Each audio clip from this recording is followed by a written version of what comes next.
राहुल गांधी एक दिवसीय दौरे पर भिंड पहुंचे। खबर के बारे में विस्तार जानेंगे, उससे पहले लेंगे एक छोटा सा ब्रेक के बाद जल्द हाजिर होंगे। इस खबर के प्रायोजक हैं फास्ट को।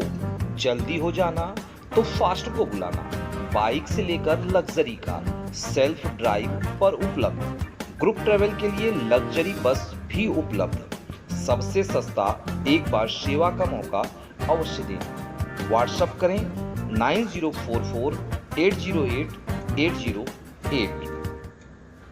ब्रेक के बाद आप सभी का स्वागत है। खबर मध्य प्रदेश के भिंड से, जहां कांग्रेस नेता राहुल गांधी ने भाजपा पर एक बार फिर हमला बोलते हुए कहा कि अगर भाजपा चुनाव जीती तो वह संविधान को फाड़कर फेंक देगी, उसे खत्म कर देगी। मंगलवार को भिंड में कांग्रेस प्रत्याशी फूल सिंह बरैया के समर्थन में आयोजित चुनावी सभा में कांग्रेस नेता राहुल गांधी हाथ में संविधान लेकर पहुंचे, जहां उन्होंने कहा कि मेरे हाथ में जो किताब है ये कोई मामूली किताब नहीं है। आजादी से पहले देश के किसान, मजदूर, गरीब, आदिवासी, दलित और पिछड़ों के साथ ही गरीब सामान्य वर्ग के लोगों के पास कोई हक नहीं था। इसी किताब ने उन्हें हक दिलाया। लेकिन अब प्रधानमंत्री अमित शाह और उनके सांसदों ने मन बना लिया है कि अगर वो चुनाव जीते तो इस किताब को फाड़ कर फेंक देंगे। राहुल ने कहा कि अभी तक देश के लोगों को जो भी मिला है, चाहे वो जमीन का हक हो, मनरेगा हो, सफेद क्रांति हो या जो भी अधिकार हो, सब गायब हो जाएगा। बीजेपी चाहती है कि ये किताब फेंक दी जाए और देश को 20 से 25 अरबपति चलाएं। देखिए भिंड से सतीश शर्मा की रिपोर्ट। तो हमारा वैसे छीन लिया, और जब हमारा आरक्षण छीन लिया तो फिर हमारा सशक्तिकरण का कौन सा काम किया भैया? क्योंकि राहुल गांधी जी आज हम सबको न्याय देने की बात कर रहे हैं। चाहे अनुसूचित जाति, चाहे जनजाति के लोग हो, चाहे पिछड़ा वर्ग के लोग हो, चाहे सामान्य वर्ग के गरीब लोग हो, देश में सभी वर्गों की हिस्सेदारी हो, सबको न्याय मिले। जाति जनगणना कराकर देश का जो बजट है सब वर्गों के बीच में। हमारे साथियों, आपके नेता आपके बीच में बता चुके हैं। आप सब लोग जोरदार नारे के साथ उनका स्वागत करेंगे। कांग्रेस पार्टी, कांग्रेस पार्टी, राहुल गांधी, राहुल गांधी, राहुल जी से नेत करो, राहुल जी से नेत करो। साथियों,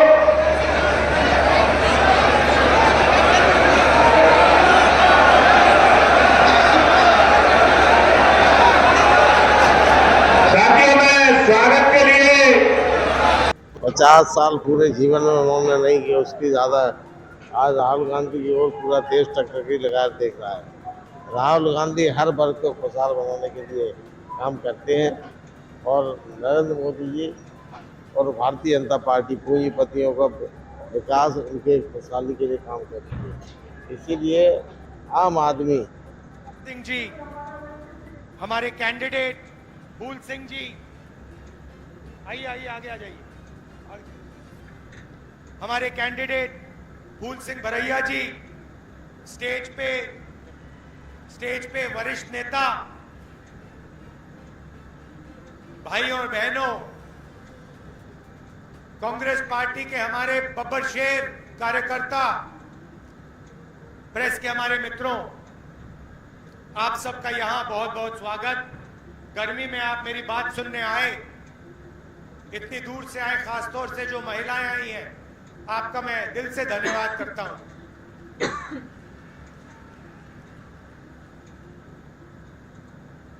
ये चुनाव मामूली चुनाव नहीं है। इस चुनाव में दो विचारधाराओं की टक्कर है। एक तरफ कांग्रेस पार्टी, इंडिया गठबंधन, जो संविधान को बचाने की कोशिश कर रहा है। ये जो मैंने आपको दिखाया है, ये कोई मामूली किताब नहीं है। इस किताब के आने से पहले, आजादी से पहले, हिंदुस्तान के गरीबों के पास दलितों के पास, आदिवासियों के पास, पिछड़ों के पास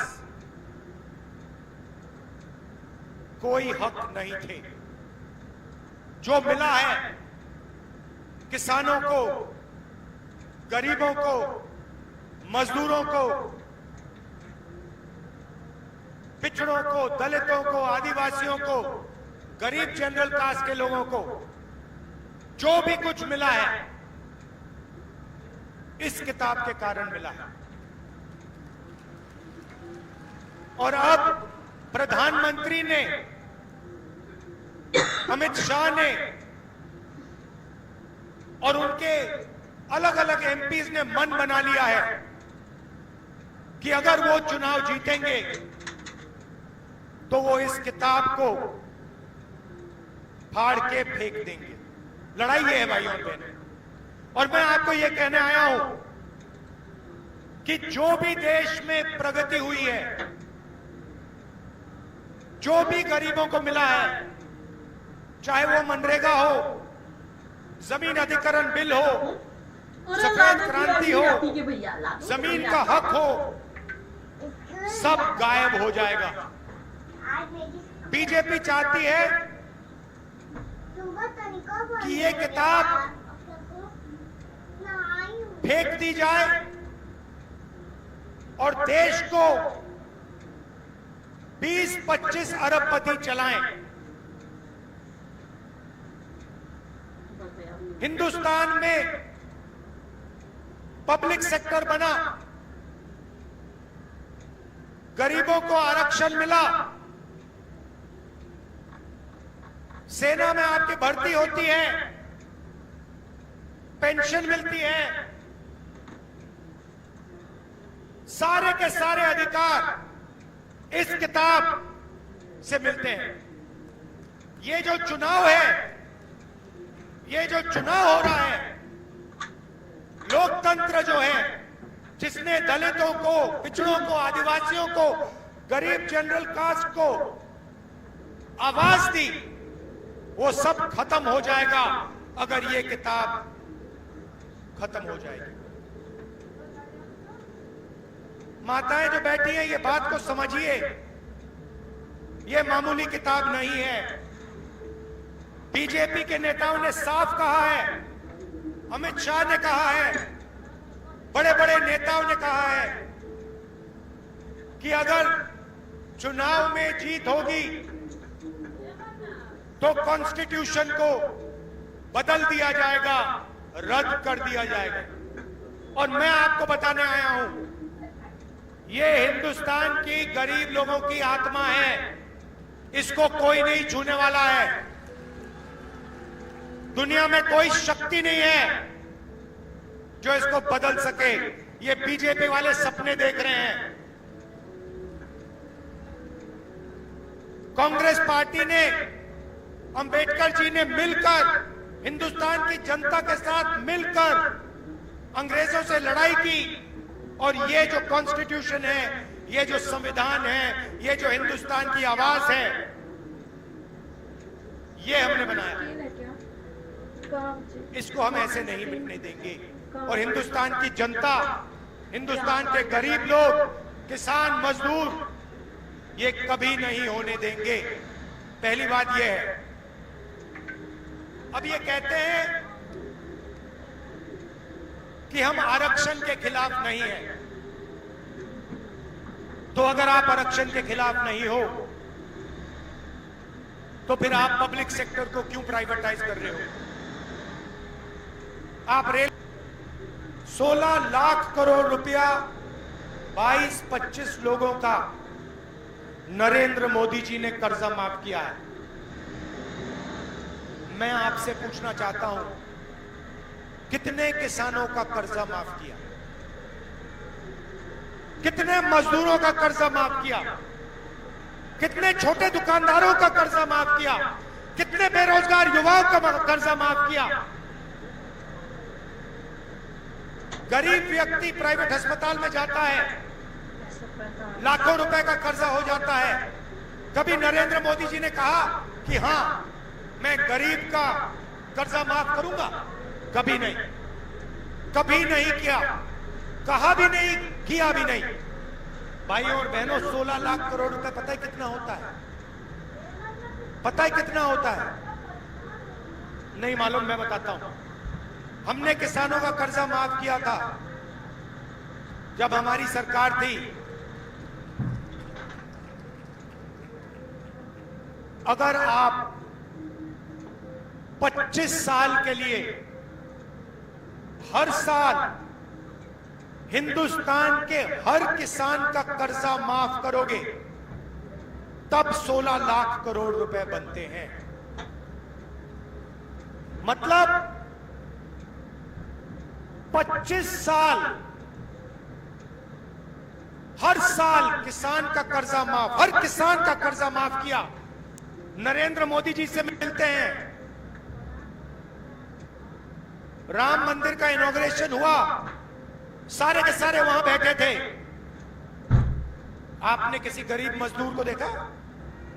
किसान को देखा? कोई था वहां पे गरीब? ना। वहां पे हजारों करोड़ वाले आदमी थे। वहां पे बॉलीवुड के सारे एक्टर थे। वहां पे हिंदुस्तान की क्रिकेट टीम बैठी थी। मगर इस देश का एक किसान नहीं दिखा, एक मजदूर नहीं दिखा, एक छोटा दुकानदार नहीं दिखा, एक पिछड़े वर्ग का व्यक्ति नहीं दिखा, एक दलित नहीं दिखा, एक आदिवासी नहीं दिखा, एक गरीब जनरल कास्ट का नहीं दिखा।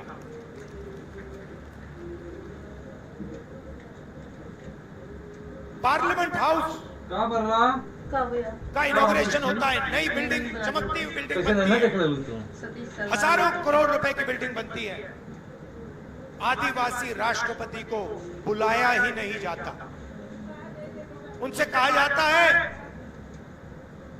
ना तुम पार्लियामेंट के इनॉग्रेशन में आओगे और ना तुम राम मंदिर के इनॉग्रेशन में आओगे। राम मंदिर और पार्लियामेंट हाउस को नरेंद्र मोदी जी खोलेंगे। कोई आदिवासी का 2-3 अरबपतियों को सारा का सारा धन दिया जाता है।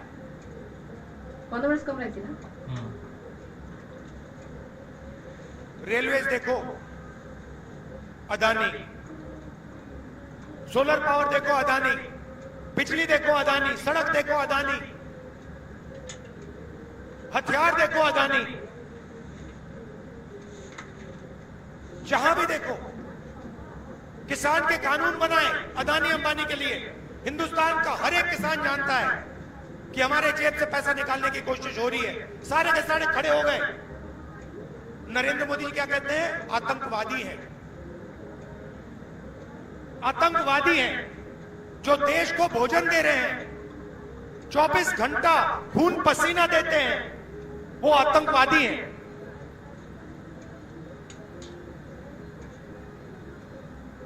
ये हालत है देश की। आप जानते हो नोटबंदी की गलत चीज